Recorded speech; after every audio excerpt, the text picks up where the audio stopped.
time for adventure has begun. We're leaving the tiny house, hitting the road, all the way across the country to Yosemite National Park, do some hiking, and adventuring from there. The hummingbirds have been fed, the plants have been watered. We're ready to hop in Eddie Vander here and hit the road.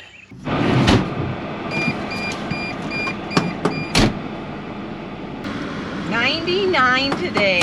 Oh my Lord, weather in Memphis, 99. Do you hear that? 99 degrees today. Holy cow. 102 yesterday.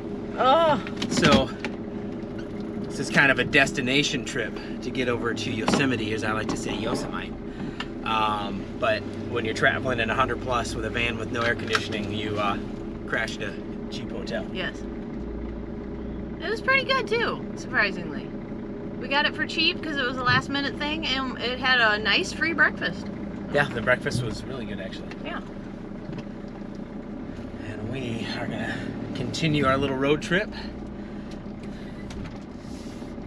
Back on the road. Back on the road. Biggest Bass Pro Shop I've ever seen. Holy moly. Might be the hotel that Crystal told us about. That's cool. Look over there, guys. We got the 3 different bridges. And this one.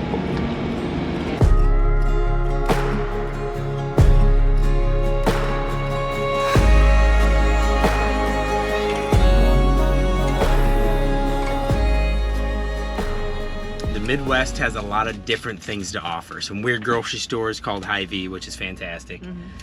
Good local gas stations, and the famous Casey's General Store, which is just a gas station. I know I've said it before on this channel, but with killer pizza. They've made it to Forbes and a bunch of different magazines about their pizza, but whenever we're back, we always got to stop in. Yes, we're still eating healthy, but you know, it's a road trip and it's an adventure. Yeah, and we don't get to Casey's much since we moved out of the Midwest, so we're gonna partake and enjoy this, and we'll see you back on the road. We are getting ready to leave the beautiful city of Clinton, Oklahoma. Oklahoma. I didn't even know what state. How awesome is that? This beginning of this trip has been interesting. 106 today, 105 yesterday. That's the temperature. Yeah. So we are traveling in a van and staying in a hotel. Yeah. Interesting. Yeah. This is definitely for a good destination. We can't wait to get to Yosemite. Yes. But hopefully a little cooler today as we head into what, Texas? Yeah, well, not so much because that would have been today. Yeah. But head into New Mexico, see if we can get some elevation, and then over to Arizona. So we'll see what we get. Let's hit the road.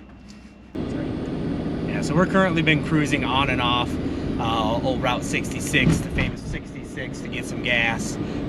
This adventure, as I turn left to merge onto I-40 West, has definitely not been about Route 66, but we've kind of been on and off it. Beautiful old area throughout New Mexico and Oklahoma, but if you want to see more of kind of Route 66 data, we do have a couple videos up here. I'll pop here, and for now we're just going to keep chugging away on trying to get to the other side of the country, trying to get to Yosemite and not melt. Yeah, and not melt out of the, what did it say today, 106? 106. All right, let's see if we can get up some elevation.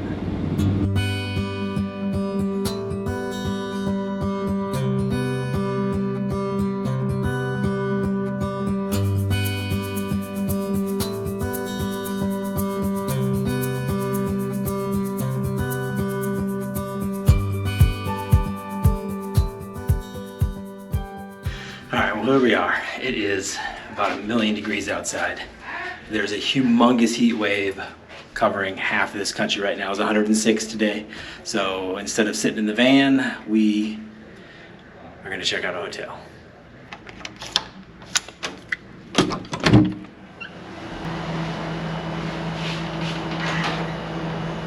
All right, so definitely not a 5-star hotel, but pretty nice. Nice and clean. Laminate flooring, clean, bathroom looks clean. Oh, we got Eddie Vander and the trailer out there. Nice little mountains in the background. Not a bad view. So this will definitely do. I mean, what else are we gonna do? It has been crazy as I try to fall over. So we got the air conditioner on high, but Yeah, it's been since we left Charleston, which is just, or South Carolina, just pure humidity. Humidity has dropped and temperatures have skyrocketed. Our first day out was about 101, and then today I think it was 106, yesterday 107. So yeah, hotel it is. Missy's out in Eddie cooking right now. While the van is still cool from the air conditioning, she's gonna cook. We'll bring it up here and eat, because Eddie Vander doesn't have, you know, a camper air conditioner, just the component. So anyway, home for the night. We're gonna chill, take some showers right from here, hit the road, and figure out what tomorrow looks like. Well, today we're gonna slow down a little bit, not drive all day, and hit the Petrified Forest National Park. Yeah. We've been here once before, quite some time ago. Missy's got a pamphlet for you. I do. Probably in 2018, maybe, before we hit the Appalachian Trail. Ironically, we were driven out of the park then by storms. Yeah, it was it a winter storm? No, I'm not so sure about that, but I think it was. could be. We are back now, and there are storms today, but we'll take a look at what we can find, what's around here, and enjoy the park. This place is absolutely stunning. And we only really got to see we got to do a little hike around the Petrified Wood, and then we got pushed out, so we didn't get to see like the museum or the visitor center or any of that stuff. Yeah. So it's gonna be a pretty cool day. Hopefully this one rain surpasses us, if you will. Yeah. And we get to take a look around. But let's go see stop number 1. Check it out.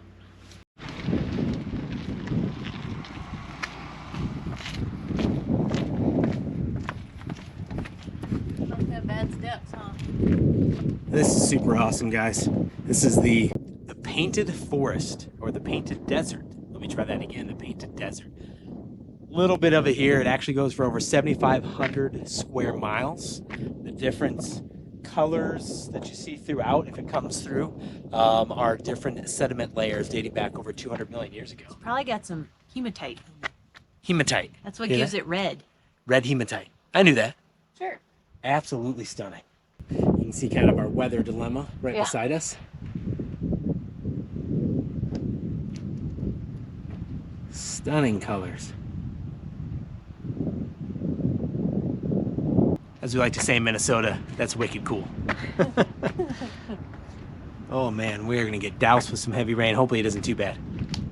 Man, looking out here at all these red rocks, it really reminds me of the Grand Canyon. Like, not obviously near as deep as what like the canyon is, but just the look of it, it really does look like the Grand Canyon, and we're not that far away from it, I don't think. Yeah, I suppose just a couple hours. Yeah, so it's probably the same kind of landscape. It's really pretty though. Yeah, it definitely gives the same vibe, like the red rock, the different colors, and the pieces of history. So you can kind of tie the color and the sediment with how many millions or tens of millions, in this case hundreds of millions of years ago. So definitely that same vibe without the huge canyon. Let me twist you right around here and show you each stop. We're getting encompassed a little bit more. The breeze is wonderful, you guys. It's a nice, cool breeze. The breeze feels great. We're seeing a lot of straight lightning, so hopefully we'll see some more. It'll pass, and we'll come back out.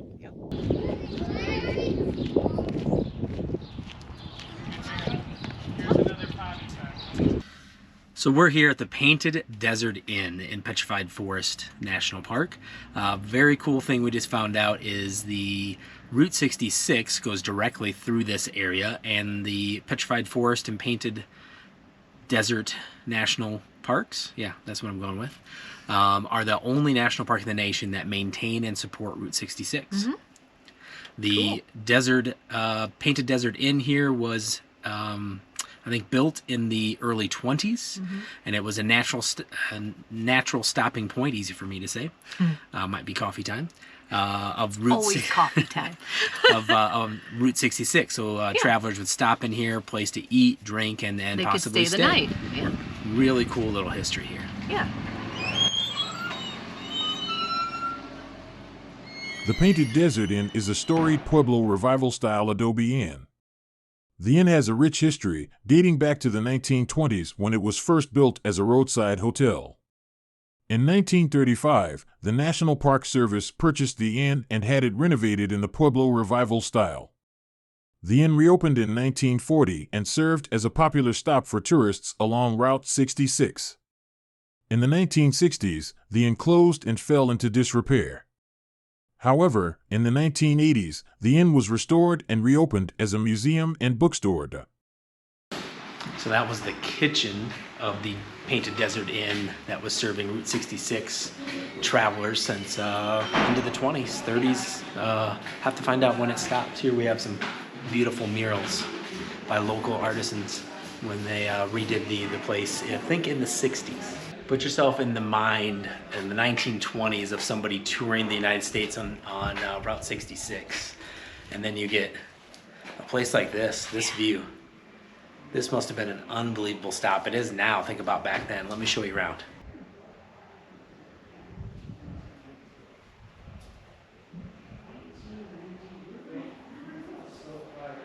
And then after a long drive on Route 66, you come to this bar. What an amazing place. This definitely had to be a highlight on the route. So cool of the National Park to keep all this up. This is wicked cool. I just can't get over this, guys. This is definitely living the high life back then. Oh, get yourself in a 30s Studebaker or something like that and roll through here. 20s Model T. Absolutely epic. Let me show you what I'm looking at here. So the patio for coffee is just above. Absolutely stunning. My gosh. This is a cool piece of history. I love this stuff, man. All right, this one is for Missy. She loves the Atlas Obscura app. Yes, the Atlas Obscura is so cool. It has all kind of fun stuff that you can do when you are driving along the interstate. So this is one that I found on that, and it actually is part of the Route 66 stuff too. So it is an old Studebaker. Let's go see it. All right. The Highway of Dreams, the 1932 Studebaker.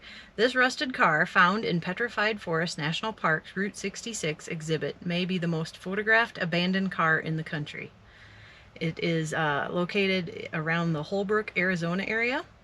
And Route 66 in its heyday stretched for over 2,200 miles from Chicago to Los Angeles. But sometimes the road grew desolate, and maybe no stretch was more isolated than the section found in northeastern Arizona within Petrified Forest National Park. At the site, a small pullout with a rusted 1932 Studebaker recognizes Petrified Forest as the only national park to contain a stretch of Route 66. Pretty cool. Very cool.